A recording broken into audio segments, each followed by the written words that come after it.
ममता दीदी की सत्ता डगमगाई?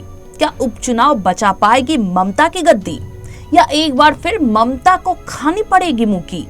ये बंगाल में लोगों के लिए बड़ा सवाल बन गया है। कोलकाता में यदि किसी को गुजराती व्यंजनों का लुत्फ उठाना होता है तो वो सीधे भवानीपुर पहुंच जाता है, क्योंकि यहाँ सिर्फ गुजराती रहते ही नहीं बल्कि यहाँ के पकवानों में भी गुजरात की महक है। मारवाड़ी, सिंधी, पंजाबी भी यहाँ रहते हैं, जो अधिकतर व्यवसायी हैं। ये लोग बिजनेस बड़ा बाजार में करते हैं, लेकिन रहते भवानीपुर में हैं। नॉन बंगाली वोटर्स की पॉपुलेशन यहाँ करीब 60% के आसपास है। अब इसी भवानीपुर से ममता बनर्जी 30 सितंबर को उपचुनाव लड़ने वाली हैं। भारतीय जनता पार्टी ने भी अपनी उम्मीदवार का आज ऐलान कर दिया है। भाजपा की ओर से प्रियंका तिब्रेवाल को ममता बनर्जी के खिलाफ उतारा गया। भारतीय जनता पार्टी आसानी से ममता को जीत नहीं देना चाहती है। बीजेपी ने इसलिए महिला उम्मीदवार को यहां उतारा और अपने कई बड़े नेताओं को चुनावी क्षेत्र की जिम्मेदारी भी दी।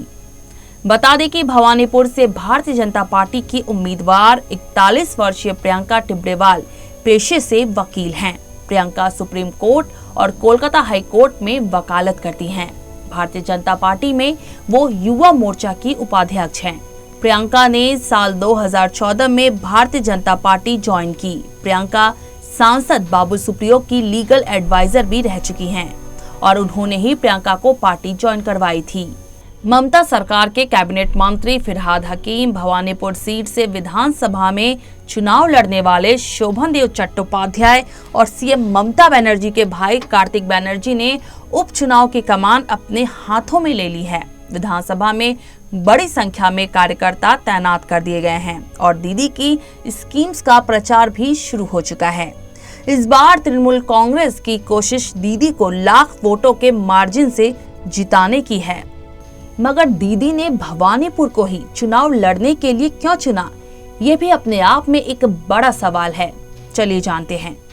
दरअसल ममता बनर्जी की पार्टी तृणमूल कांग्रेस पहली बार साल 2011 में पश्चिम बंगाल में सरकार में आई थी। तब तृणमूल कांग्रेस ने 34 साल पुराना लेफ्ट का किला ढहा दिया था। उस साल ममता ने भवानीपुर से ही उपचुनाव लड़ा था और वो करीब 54,000 वोटों के मार्जिन से जीती थी। 2016 में भी ममता ने इसी सीट से चुनाव लड़ा। हालांकि उनकी जीत का मार्जिन तब 54,000 से घटकर 25,000 पर आ गया था। साल 2011 में बीजेपी को इस सीट पर महज 5,078 वोट ही मिले थे, लेकिन 2014 की मोदी लहर में ये आंकड़ा बढ़कर 47,000 को क्रॉस कर गया। 2019 के लोकसभा चुनाव में तृणमूल कांग्रेस की माला रॉय यहां से लड़ी थी। उनके सामने बीजेपी कैंडिडेट चंद्र कुमार बोस थे। तब तृणमूल कांग्रेस भवानीपुर से महज 3,168 वोटों की लीड ले सकी थी। इसी तरह 2015 में कोलकाता नगर निगम चुनाव में तो भवानीपुर का वार्ड नंबर 70 बीजेपी ने ही जीता था। वहीं 2021 के विधानसभा चुनाव में तृणमूल कांग्रेस के शोभनदेव चट्टोपाध्याय ने 28,000 वोटों के मार्जिन से बीजेपी के रुद्रनील घोष को यहां से हराया था। तृणमूल कांग्रेस की लगातार जीत के चलते ही ममता ने भवानीपुर को फिर चुनाव के लिए चुना है। यहीं कालीघाट भी आता है, जहां उनका घर है। वहीं रविंद्र भारती यूनिवर्सिटी के प्रोफेसर और चुनाव विश्लेषक डॉक्टर विश्वनाथ चक्रवर्ती कहते हैं कि भवानीपुर से ममता 1 लाख से ज्यादा वोटों से जीतेंगी, क्योंकि अपोजिशन के वोटर अभी वोटिंग के लिए तैयार ही नहीं हैं। गुजराती मारवाड़ी व्यवसायी हैं और वो वोट डालने नहीं जाते।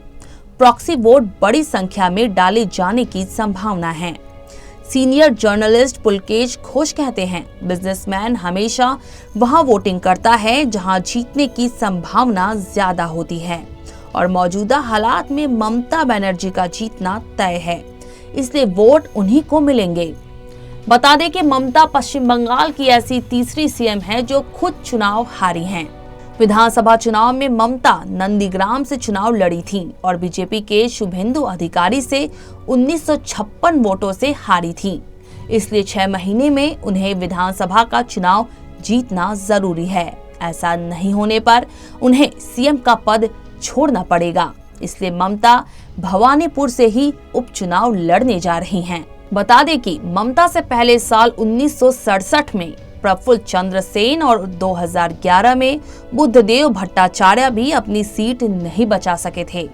बहरहाल देखना यह है कि क्या ममता भवानीपुर सीट से जीतकर सीएम का पद बचा पाने में सफल हो पाती हैं या फिर उन्हें विपक्ष से मुंह खानी पड़ती है, क्योंकि दीदी की सीएम की गद्दी कितनी सुरक्षित है ये तो 30 सितंबर को होने वाला उपचुनाव का परिणाम ही तय करेगा।